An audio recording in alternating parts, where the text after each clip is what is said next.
on the road. Good afternoon, everyone, and welcome to Healthy Cooking with Bronson's Instapot Summer Soups. We are so happy you joined us today because this is an interesting one, and we're going to learn about Instapots and what to do if you don't have an Instapot, which is one of the questions we've had already. So happy to have you guys here today. A couple of housekeeping things. First of all, my name is Amy Nichols. I am the campus coordinator at the Campus for Creative Aging, which is the division of Region 4 Area Agency on Aging. We are joined today, partnered with, attached to the hip. I don't know how to describe our partnership, Chris. That sounds good. That's pretty good. I like attached to the hip. Yeah. We are going to let Chris be our chef today. For some of you that haven't joined us before, sometimes we have different chefs. And so today is Chris's day as Isabel is enjoying a lovely vacation. We do have closed captioning enabled for those of you who appreciate it like myself. So if you don't know how to get to that, those three little dots on your toolbar for Zoom, you click on that and you'll pop up captioning and you'll see it and it will come up on your screen so you can hear and see all at the same time. So on that note, we do ask that you stay a little bit muted. We've got a pretty good crowd today, and we would like to make sure everybody can hear without all that background noise. And on that note, I think it's time to turn it over to, oh, you know what? I forgot one more thing, Chris. If you did not get today's recipes, please, number one, check your junk mail. Because they're an attachment, sometimes things go to junk mail. And if that didn't work, and you're not in the junk mail, then please feel free to reply to the email with your Zoom link, and I will happily resend them to you at the end of this class. I will also be dropping them in the chat for y'all that know how to download it out of the chat. So now on that note, off to you, Ms. Chris. Tell us all about today. Well, welcome everybody. Today we are making a summer vegetable soup, and we're using the pressure cooker. And it's or Instant Pot. Mine happens to be an Instant Pot brand, but it's just a brand of a pressure cooker. So we are going to be using that today with some summer vegetables, a really great light summer meal that doesn't heat up your kitchen. So that's why we put this class on in the summer. I use my Instant Pot a lot in the winter, but also in the summer because I don't have to turn on the oven, which is really nice when it's hot outside, which it hasn't been quite yet here in Michigan, but we're hoping it's going to get a little hotter. So we're going to be using a traditional 6-quart Instant Pot today. If you do not have one, you can still make these recipes. So, what we're going to do first is we've got just a couple of short slides. Then we're going to talk, we're going to dump everything into our Instant Pot for recipe 1. For recipe 2, I'm going to talk you through it. We are not going to actually make that one today. I only have one Instant Pot, but you have the recipe. I'm going to talk through some of the ingredients and how to pre-prep them. One of them is leeks, and a lot of people haven't worked with leeks before, so we're gonna talk about those today. And then by that time, after we do that and go through our little PowerPoint game, we will be ready to look at our summer vegetable soup and taste that. So let's get started. Amy, I think if you can just start with the intro chat question or poll question that might fit the beginning, let's start off with that. Awesome. Okay, here we go. I am going to, let's do one of the chat questions first. So, do you own an Instant Pot, or pressure cooker? Yes or no? So go ahead and just put that in the chat for us. A yes or no. Oh, about 50-50. Yeah, okay. I'm seeing a lot of no's, so this is going to be fun. Because yes, both. I love that. Somebody has both, a pressure cooker and well, that person could probably teach this class better than me, so feel free to jump in. Pressure cooker person, we'd love to hear more about your expertise. So it looks like about 50-50. I'm sort of watching the answers come in, but it's a little bit far away for me to see. So this is really great because both of these recipes you can make without a pressure cooker, and we'll talk about that as we go. I think somebody put a question in the chat about that to Amy at the beginning of the class, but both of these can be made without a pressure cooker. We're using a pressure cooker today. So let's get started with our Amy, instead of going to the PowerPoint, I think I'm just going to talk through what is an Instant Pot. So I know these came out maybe 5 years ago, and people were saying like, what even is it? What does it do? It's a fancy name for a pressure cooker. And once we get all of our ingredients in the pot, we're going to talk more about some of the features and some of the pros and some of the cons of cooking, especially vegetables, in an Instant Pot. So it's just a pressure cooker. The thing I love about it is you can put your recipe in and walk away. Now you can make this recipe very easily on the stovetop and put it on simmer, and you can walk away too. But you can't do that with every recipe. So really, for me, one of the biggest advantages is you can put your recipe and ingredients in, walk away, do something else, come back and have a meal. So we're going to get started because this one takes about 15 minutes to get to pressure. And we are working on our summer vegetable soup. So I have the Instant Pot, I think, turned so you guys can see it. So the first thing I'm going to do, if I can see it from here, yep, is to put it on saute. So when you put your Instant Pot on saute, you don't put the lid on. It's just heating up, and it's usually the saute aromatics like onions and garlic that you might be cooking in a little bit of oil. So our first step of our recipe is to add 2 teaspoons of, could be olive oil, could be avocado oil, could be vegetable oil, whatever you like to use, to our Instant Pot. We're going to be adding to that I already chopped some of these things so we could get moving on it. We're going to be adding about a half of a chopped onion, and then we're going to be adding some garlic and sauteing that. So I've got my pot on, I've got it on saute. I've got some nice garlic cloves that I am going to peel and then put into my garlic press and add them to the Instant Pot. So it's heating up right now. It's hard because I have to peek around. Yes, I can see it. So I'm going to put my onions in and Chris, while you're doing that, the question in the chat was, if you didn't have an Instant Pot, could you actually use a slow cooker for this to make this recipe? So I'm willing to try anything. I'll say that. Have I tried this recipe in a slow cooker? I have not. I'm sure you absolutely could. The only thing I'm a little iffy on with the slow cooker is the pasta part, because I don't often add loose pasta to recipes in slow cookers. Maybe somebody else can weigh in on that. I think it would work because I have made crock pot lasagna, which obviously has, lasagna noodles in it. So I'm not sure about that. Crock pot, maybe? I think so. I think it's Anybody worth a else? try. Amy, what's your opinion? My opinion is, if you were worried about the noodles, that I would cook the noodles ahead and just leave them in a baggie cold and throw them in just to heat up at the end. I would do the soup without the noodles and then throw them in at the end. I also like to cook a lot of pasta ahead. I know you're not a huge pasta girl because of celiac, but I like it cold ahead, and I throw it in salads to be kind of a little, make my salads a little more oof. And then you can get your pasta to the exact texture you want. Sometime with Instant Pots and with slow cookers, I feel like with pasta, it can be so tricky to get it cooked enough and then not so overcooked that it's complete mush and falls apart. There's sort of that fine line in between. Right. So I don't know if you can see the steam, but we've got our onions are sauteing. Really, they just need to saute a couple minutes till they're translucent. I'm gonna cut my garlic and stick it in my garlic press and add that in a minute or two.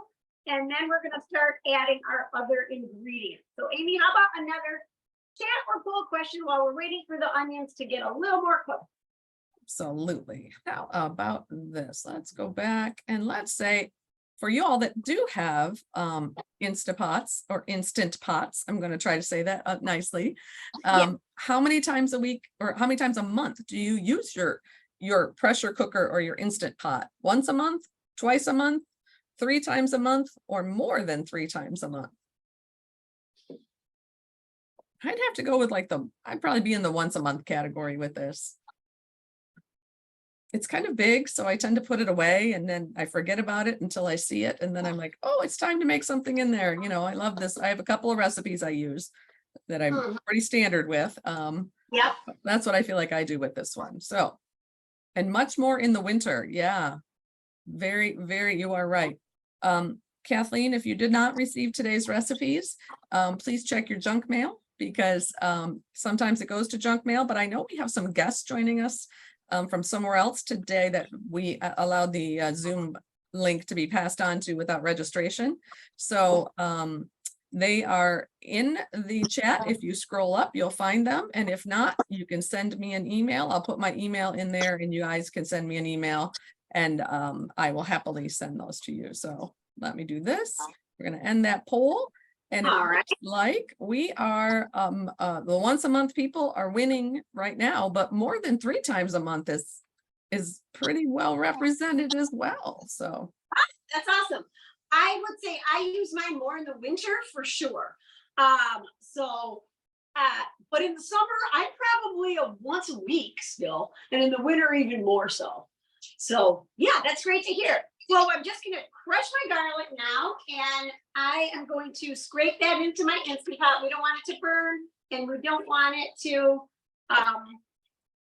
get too over, get crispy because then it doesn't taste good. So I'm gonna get that in. We're gonna stir it around. We're gonna dump our other ingredients. I am using fresh garlic, but you could use garlic powder. It's a quarter teaspoon for every clove of garlic. So in this case, I am putting in 3 cloves of garlic. So that would be 1/4 teaspoon. If you want to use garlic powder, or you could use the squeezed garlic, or you could use the granulated garlic, whatever you have for garlic is fine. So we're just gonna let that go just a minute. Can they see the steam coming out of this, Amy? Or barely, but yeah. okay, barely. Okay. Okay, so we're gonna let that go 1 minute. While it's going, I'm gonna chop one of Summer's favorite vegetables, zucchini. So lots of colors in this recipe. I happened to find these beauties at the grocery store yesterday, but they have them at the farm markets now. This is about maybe 6-7 inches long.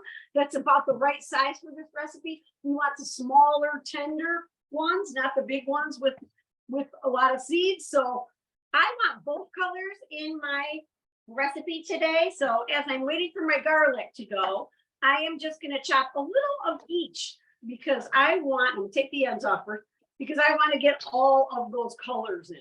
So Hey, Chris, nutritionally, is there much difference between those two? there is not much difference. Okay. Not much difference at all. Yep. So this one's a little fatter. So I'm gonna want, one of the things about Instant Pot is you kind of want to get the vegetables the same size, depending on if they're quick cooking or slow cooking vegetables. So these are in the category of quick cooking vegetables. So I'm going to chop them a little bit bigger because I've got a slower cooking vegetable in there that I want to have in smaller pieces. So I've got some green zucchini, and then I'm going to just add a little bit of yellow because you can see that your recipe only calls for 1 zucchini. I just wanted both colors. It doesn't matter which one or the other you use, or if you use both, you want to just make sure to get them chopped into similar sized pieces. So, and what you'll end up with is about 1.5 cups of zucchini is what I've got. So I am ready to dump things in. So I am at step 2. So I'm adding everything in the recipe at this point, except for a couple of items. So you could use vegetable broth. You could use chicken broth. I am using no salt added vegetable broth.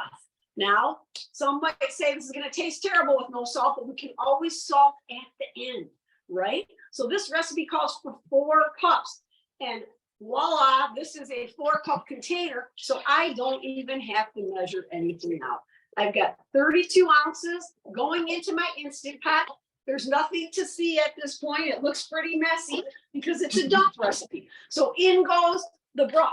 Now, I'm also adding some drained beans. This could be any kind of beans. I'm going to ask you later what kind you think you would add. So that is just 1 can of drained, not rinsed, low sodium white beets. I'm also adding in what I'm following right down your recipe here. I'm also adding in 1 can, no salt added, tomatoes, diced tomato. When I picked out this recipe, I wanted to use fresh Michigan tomatoes because this works really well.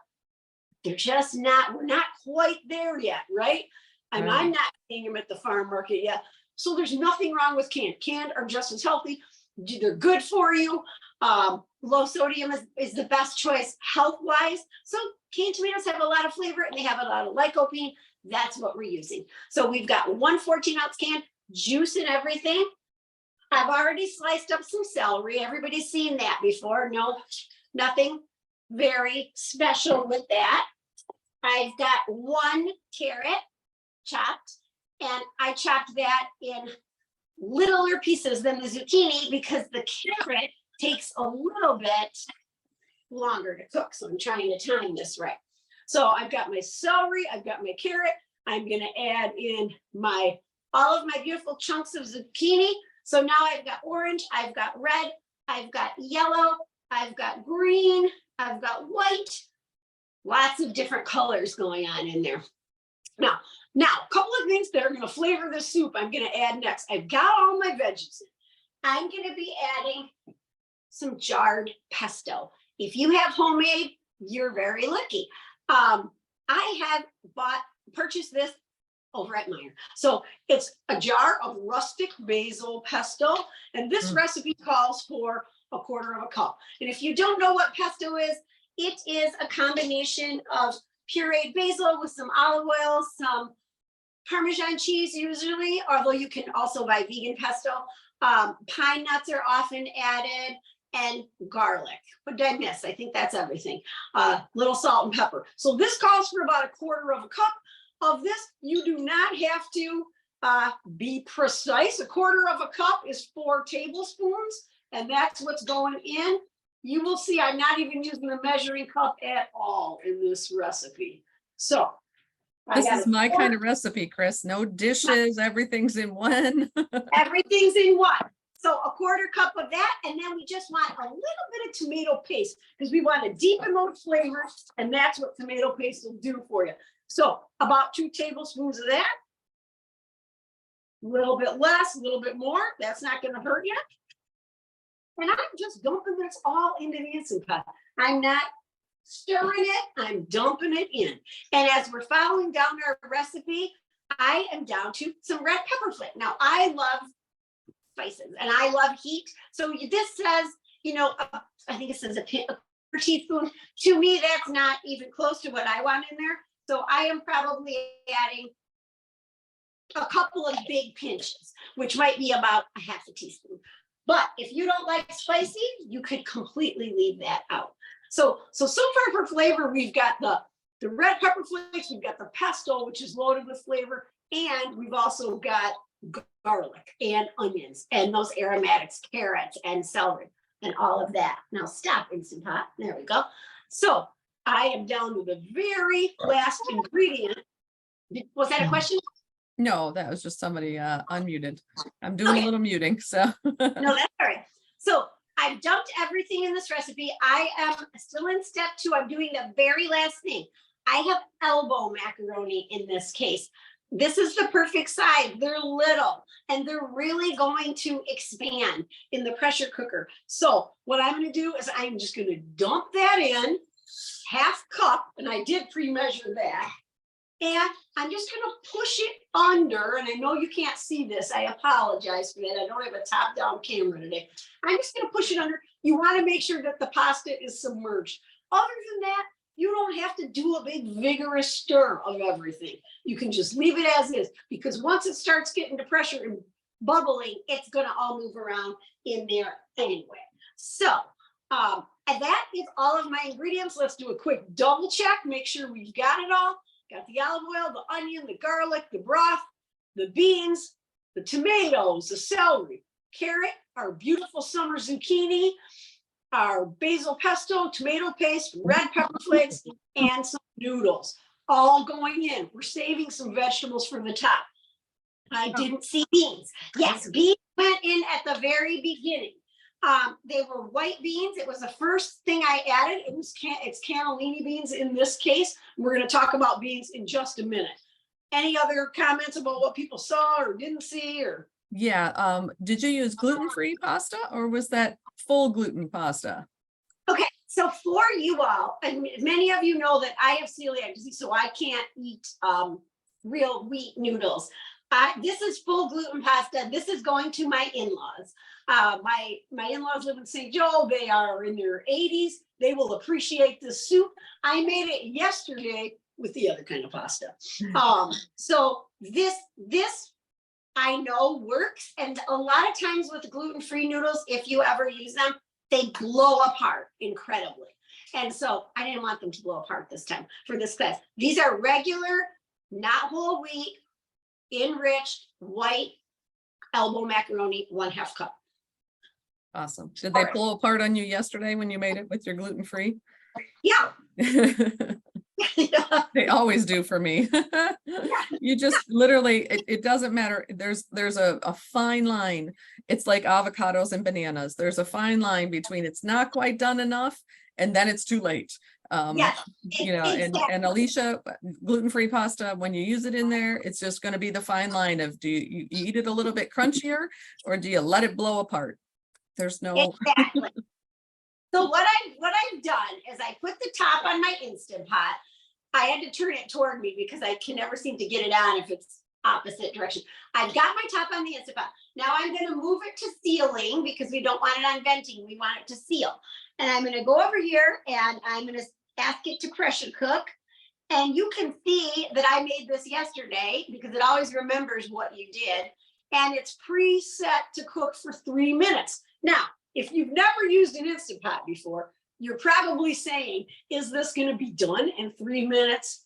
No, it is not going to be done in 3 minutes because all of those ingredients we just put in there got to come to pressure before this starts to cook. So when you think about what we put in this recipe, some tender vegetables, some beans, some onions, some celery, some carrot, that doesn't take very long to cook, right? But it's got to get to pressure first. And during that process of getting to pressure, those veggies are already cooking. So it only has a cook time of 3 minutes. And honestly, that's more than anything, that's for the to make sure that the macaroni gets cooked. So if you have not used a pressure cooker before, when this reaches pressure, that will start to count down. So it's going to take 15 minutes to get to pressure. And then it's going to go 3, 2, 1, done. And then we're going to release it.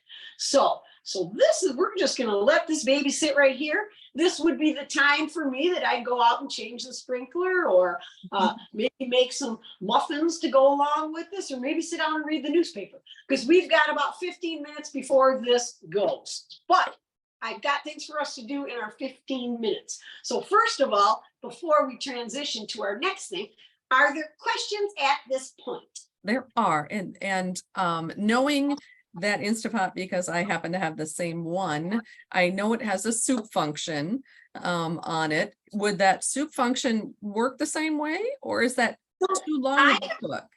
So again, I will say, I'm not Julia Child. I am not a trained chef. I have tried to use the soup function on my Instant Pot with other recipes, and I have not been very successful with it.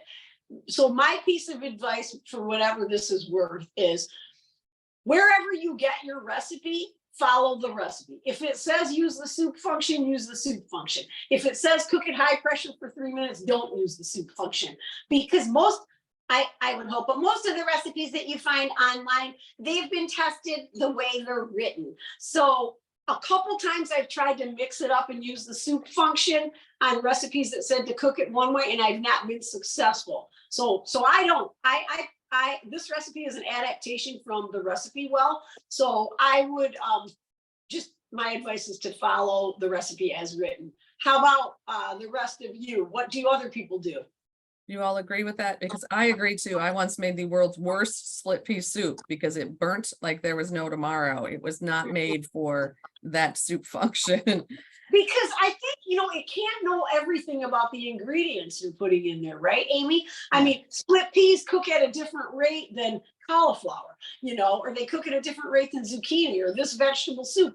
And so it's really hard to do like a one size fits all. And I think that's the issue. So I will try to adapt. If it says soup function, I'll do it. But if not, I don't. I agree 100%. All right. Any other questions in there? No, I think that's it. So, all right. So we've got our summer vegetable soup cooking. A few things just before we transition. This soup is really, really good for you. We've got so many nutrients in there, lots of vitamin A, lots of vitamin C. We've got some protein in the beans. We're eating all of our colors.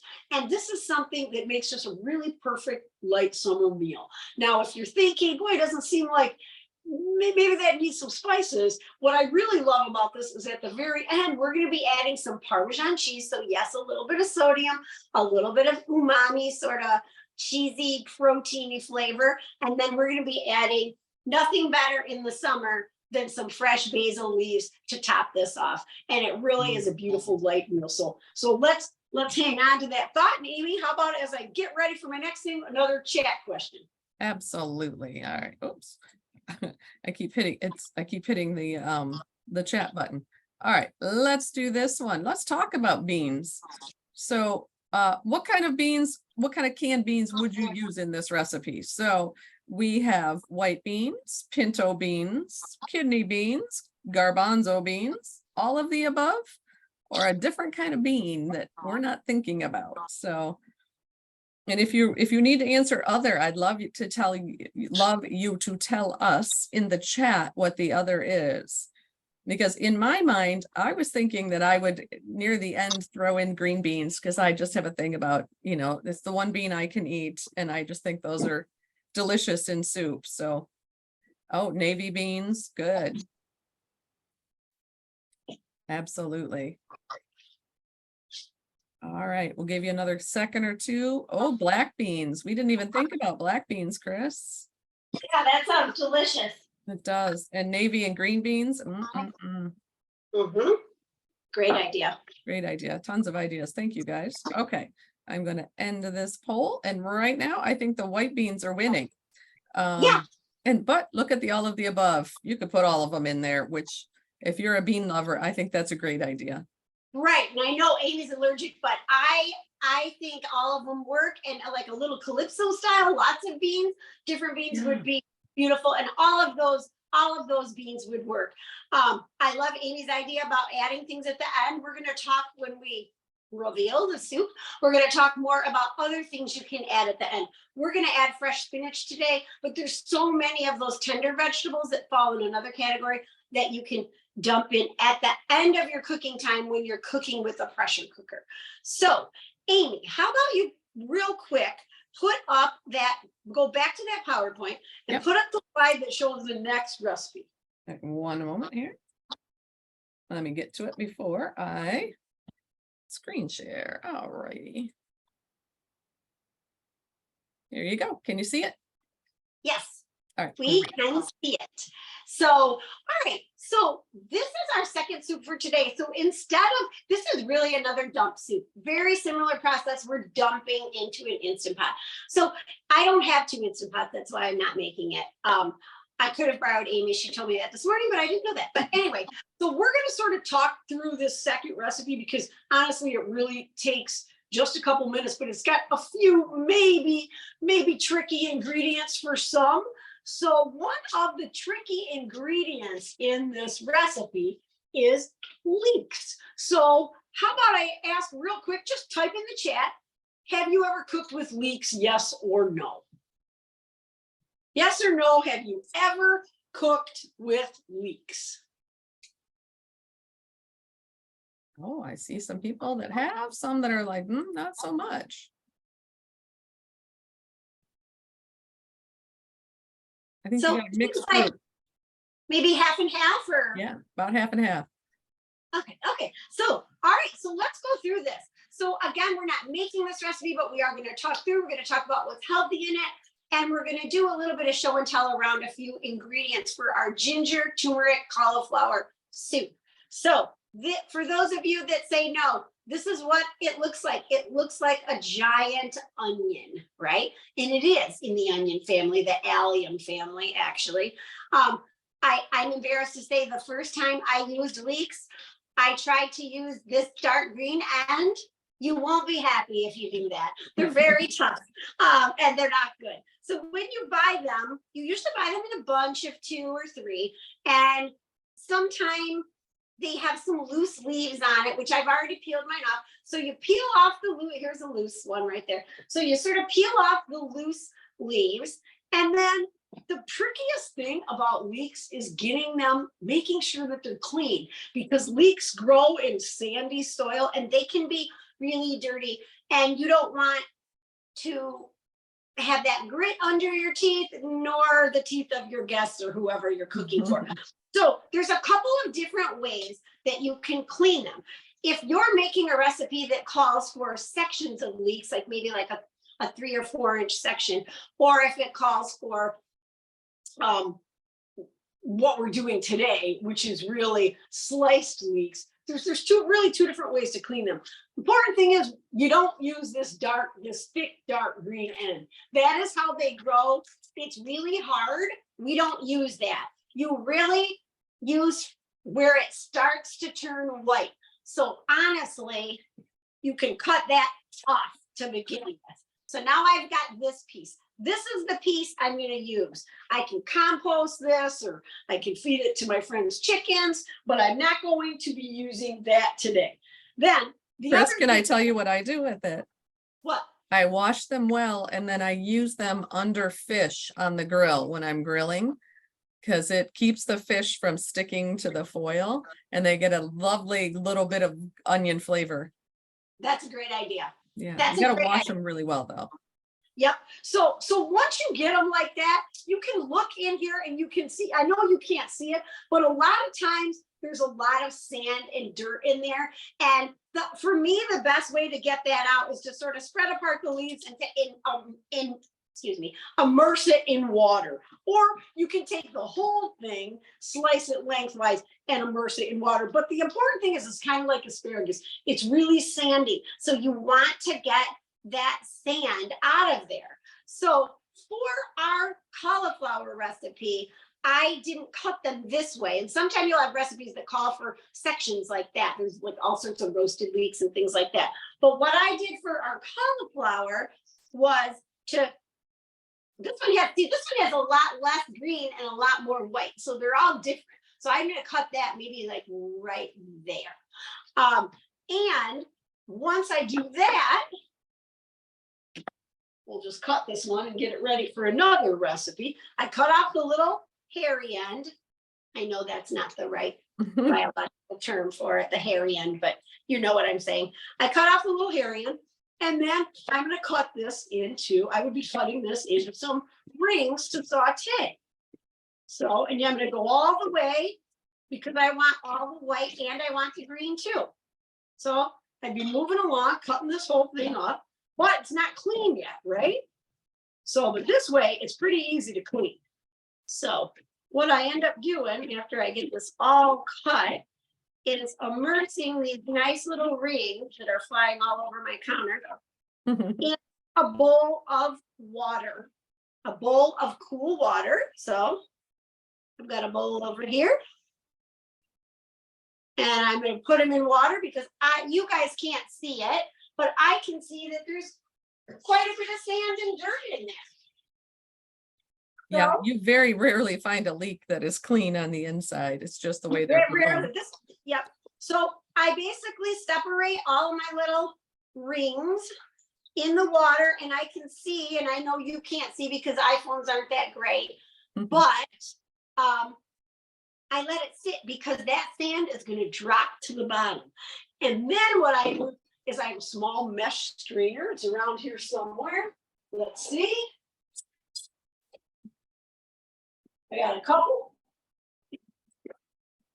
then I can just scoop them out with one of these things in a couple of minutes. So your recipe for this cauliflower soup, which really is the most important ingredient to give it flavor, calls for 2 stalks of leeks sliced. And what I ended up with for this recipe is this beautiful bowl that's been overnight in my fridge, already soaked and already rinsed, and all of the sand is off of them. So key takeaway with leeks is somehow get them underwater to get the sand out. Yes, you can run them underwater on your faucet, but it doesn't work nearly as well as slicing them, separating them, letting them sit there a little bit and getting the sand out. So these would be ready to saute. Now, this was 2 stalks yesterday, but it has a lot more leeks in it. I just happen to have bigger stalks yesterday. So you can see that this cauliflower recipe is calling for 2 cups. That's about 2 cups of sliced leeks. All right, Amy, what were you going to say? I was gonna say, good, just a little more flavor.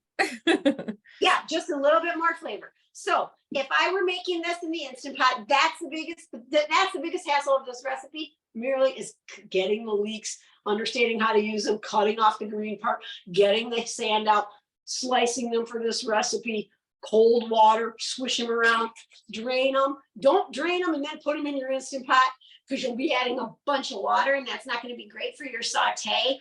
Maybe drain them on a clean dish towel or some paper towel or something where you can get most of the water out before you put them in for the saute.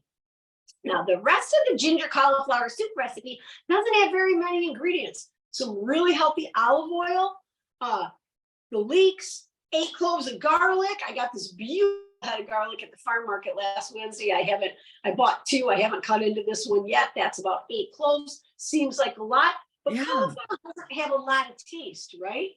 It's a very mild vegetable. So having this extra flavor from the leeks and the garlic is really important in this recipe. The only other things I'm adding to this is a whole head of cauliflower and some spices. So let's really talk through really quick. What does cauliflower have in it that's good for us? Who knows? Anybody type in the chat what you think is in cauliflower that might be healthy. Well, it's not the color. That's It's not the color. that I can tell you. I'm just shocked at the 8 cloves of garlic in here. Like that, I didn't really read it really well before this, so I'm excited about that. Which between the garlic and the leeks and the rest of the little surprises you have in this recipe, I'm excited for this one. It's really it's really the flavor is garlic and onions, and that's flavoring the cauliflower along with the cumin, turmeric, white vinegar, and ginger. And I thought we were going, I'm seeing my pot just sealed. So we're 3 minutes, 4 minutes to soup. So all right, what are people saying, Amy? I can't quite read the fine print. That's right, fiber, calcium. So far, those are the only 2 that really want to guess. Yeah. So fiber is the main one with cauliflower, right? So we know that the other cruciferous vegetables, which are like broccoli and kale, they have a lot of vitamin A. They're dark green. Cauliflower does have some vitamin A too, but primarily it also has some vitamin C. Oh, Vicky, yes, I'm Vicky. Yes, it's a good source of fiber. It's low calorie, a little bit of vitamin A, a little bit of vitamin C.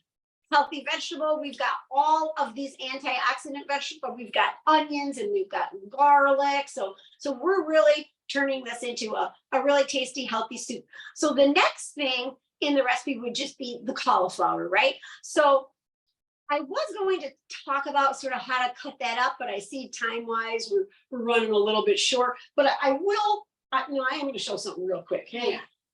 Okay. She's over here. She's over here, the other way. So I got my cauliflower.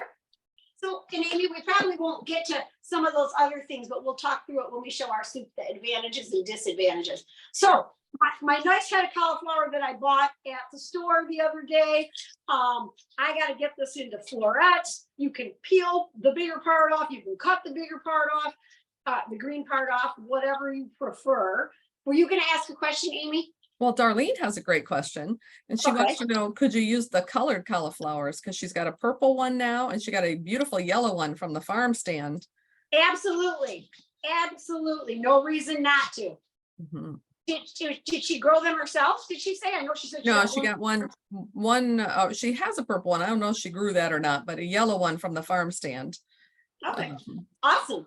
Well, basically, we want to get the green part off first. This one's already been washed, but I'm going to give it another wash because there's always dirt hiding under the green part. And Pamela would like you to know that that is a beautiful head of cauliflower. I really think it is too. It's nice and tight and not. all right, so basically, we're going to cut in half like that down the middle. Okay. And this is the part that you want to get out, right? That core. So I usually do one more cut myself. Now, I know I have a slide on this, which doesn't do this extra cut. We'll show you that in a minute. But I like it this way. And then I angle my knife and I just cut that core out of each of these. You can see I'm going in, I'm cutting the core out. And when I cut that core out, I'm making it so I can separate those florets, which are going to probably crumble all over my cutting board, but you know what I'm getting at. So I got my 4 little pieces, and then I can just easily separate the florets into whatever size I want. So in half or in quarters first, and then separate into whatever size floret you need for your recipe. For this one, about that suffices. So I would just be doing on and on with my cauliflower till I get it separated into these little florets. Make sense? Makes perfect sense to me. I love All this right, method. now we've got to do the most important thing, which is to release the pressure on my Instant Pot. So let's look at it. What does it say? Oh, It not says yet. 2 minutes. Oh, I've got 2 more minutes. You've So I'm got gonna have 2 to release the minutes. pressure. All right, Amy, why don't we switch real quick back to the PowerPoint Mhm. where we talk about the advantages of an Instant Pot versus disadvantages. How about you want to, what can I do with an Instant Pot? Just put the PowerPoint up and I'll talk you through it. Thank you. Let me just get my dirty cutting board out of the way. All right. Okay, so a couple of things, and I realized I jumped ahead real quick because I thought my Instant Pot beeped, but it didn't. I want to take a breather and I want to go back for a second. Thank you for putting that up, Amy. But what I really want to do is I want to go back and finish what I'm talking about with this cauliflower soup. Yeah, oh good, she's going back. She's so good. So we separated our cauliflower. At this point, we're basically doing a little bit of browning and we're putting everything in the Instant Pot. We're using cumin, we're using turmeric, we're using vinegar, and we're using ginger. And we're cooking that for about 8 minutes. So then we're gonna puree it with a immersion blender, which will make it nice and creamy. You'll have a high antioxidant, healthy, high fiber soup with a ton of flavor with the vinegar, the ginger, the spices, the leeks, and the garlic. So again, we're not making that one today, but I hope you try it because it really is a very good soup. All right, now we did get to our time to release, Amy. So while I'm releasing the pressure on this, and I want to explain to everybody that doesn't have an Instant Pot, that when you release the pressure, you don't do it with your hand and you don't lean over your pot, because when we release the pressure, and I always have to position mine between the lights in my kitchen, it's going to start going and it's going to basically spray steam up into my kitchen. So I don't want to do that with my hand. I don't want to have that in my eye. So I use a kitchen tool to do that. So hang on. And depending on your pot sometime you can set it and the pressure will release all on its own when you turn this knob, but my knob constantly sticks, so I have to sort of stand there and move it to venting. So I'm going to turn it towards me now, so I'm left-handed, I'm used to doing it this way. So now I'm going to basically release the steam in my Instant Pot by moving it to venting. Now, when I do it, it's going to start making quite a bit of noise, and it's going to take a couple minutes to release all this steam. So I'm going to start it. Then, Amy, I'm going to try, hopefully, to mute myself. Last time I couldn't. And then, Amy, if you wouldn't mind going through with people while I'm releasing the slide that talks about sort of the advantages and disadvantages, it's a fill in the blank, and I'll be right back. All right, and you know what I will do? I will mute you even. Okay, so listen, this is what it does. And I don't know if you can see that, but you certainly can hear it. Oh, there it goes. Now I we can gotta see it. wait for that noise stops and my little knob goes down. All right, and you can Okay. move me and All right, Chris is muted. And I will go on to share my screen here about advantages. What do you know about the Instapot? So let me get rid of a couple of things here. So here's number one, fill in the blank. Number one, food does not have to be what before putting it in an Instapot. So you want to answer in the chat what you think she's talking about there? Food does not have to be what? Fresh, defrosted, cooked, browned, all of the above. You guys are all right. Thawed, yeah. I kind of like that too. We'll find out if we're right, because when Chris comes back, we'll leave these answers up and we'll see what she says. Number two, the Instapot saves and retains what? Because less cooking liquid and the liquid is often consumed. Well, what's so good about it? That what does it save? Because it uses less cooking liquid and then we actually eat it. Vitamins, water too. Yeah, correct. Nutrients. Exactly. Flavor too. Yeah, the flavor doesn't go anywhere. It's all locked right in there, isn't it? Number three, you can cook blank and blank in an Instapot pressure cooker without soaking them first. So the key here, the clue to this one is soaking beans. Yeah, it's actually beans and legumes, I think is what she's talking about. I'll see if rice was really part of that. I don't think that I have ever cooked rice in my Instapot, so I'll have to find out about that one. Noodles as well. Yeah, we'll come back to that one as well. Good job, you guys. The Instapot, it cuts your cooking blank in half at least. What does it cut your cooking? Oh, you guys are good with this one. You're right. Cooking time. It's at least in half.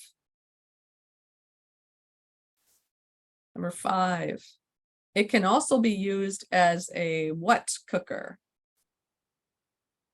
Pressure cooker. Yeah. Slow cooker. Rice cooker. See, that's the one I got to find out. I've never used it for rice. I have the same, if you joined us early, I was saying I have the same 2 or 3 recipes I use all the time. After I screwed up my split pea soup, I don't make that anymore. So, all right, I'm gonna think it's probably a slow cooker, but we're gonna find out about that one. Number 6, the advantages of your Instapot is it saves blank and blank costs. 2 blanks here. What do y'all think? I'm going to take a guess that, oh, it saves energy and food costs. Yeah. Electricity, time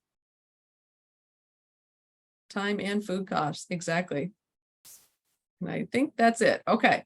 Chris, are you ready? Give me a thumbs up if you're ready.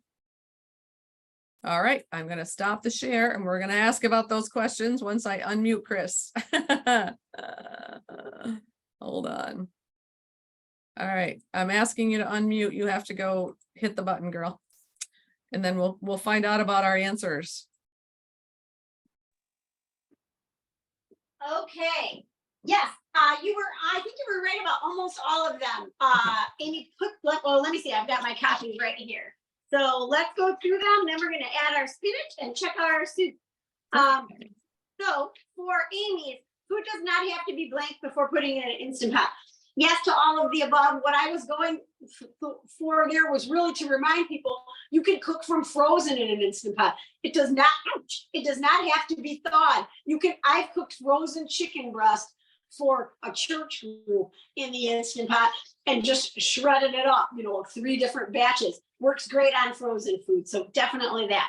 Saves and retains nutrients. Yes, because often if we steam in there or cook in there, we consume the cooking water. So you're getting all of those water soluble vitamins that normally you leave in the pan or they go out in the steamer. You're eating those. So nutrients. You can cook blank and blank without soaking them. It was beans and grains. Some grains need to be soaked. And so you can cook them without soaking in the Instant Pot. I've done multiple dry bean recipes and bean soups in the Instant Pot. I love the way it cooks them.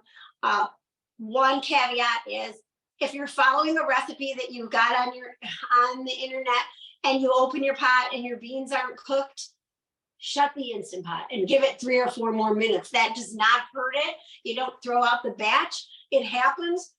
Beans can be iffy because depending on how long they've been on your shelf, even though we call them all dry beans, they're at various stages of drying out. And a bean that might be on your pantry shelf for 2 years is going to be much drier than a bean that's been on your pantry shelf for 6 months. So sometimes you have to play around with the cooking time. Cool. It cuts your cooking blank in half time. Yes.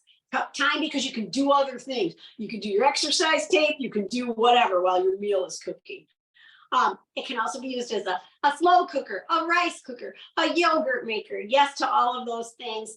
And this last one was saves time and energy. Yes, I don't have to heat up a huge box of an oven to cook for just 2 people in my house. So those are some advantages. So so my pressure is released and my soup is done almost.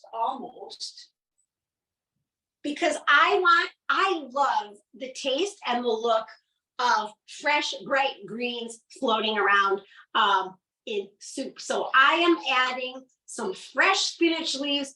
I am not going to turn the Instant Pot back on. All I really need to do is to stir these in enough so they wilt, and I'm going to show you this in a minute.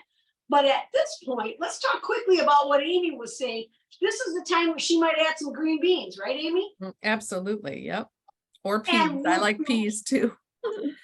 Frozen peas were great.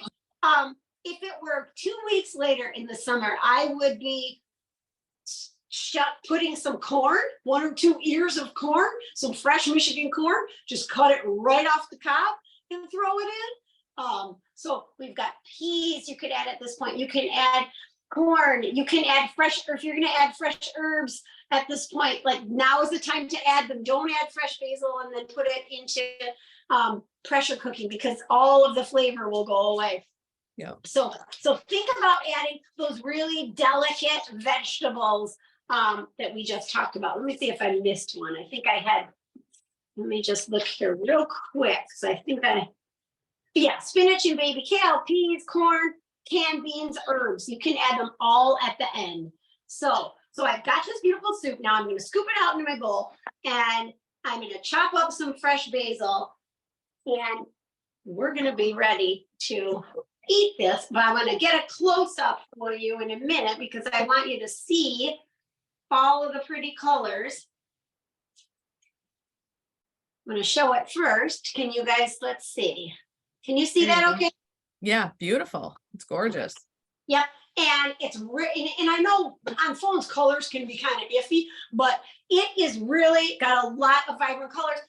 Nothing is super overcooked. The pasta noodles are honestly perfect. So just those little elbow noodles came out perfect. I've been garnishing this with some Parmesan and stirring in some fresh basil leaves from right off my deck. I've used a lot of low sodium and no salt ingredients, so that's going to give it a little bit of a kick. I've got some fresh basil leaves that I'm gonna roll up and chop up.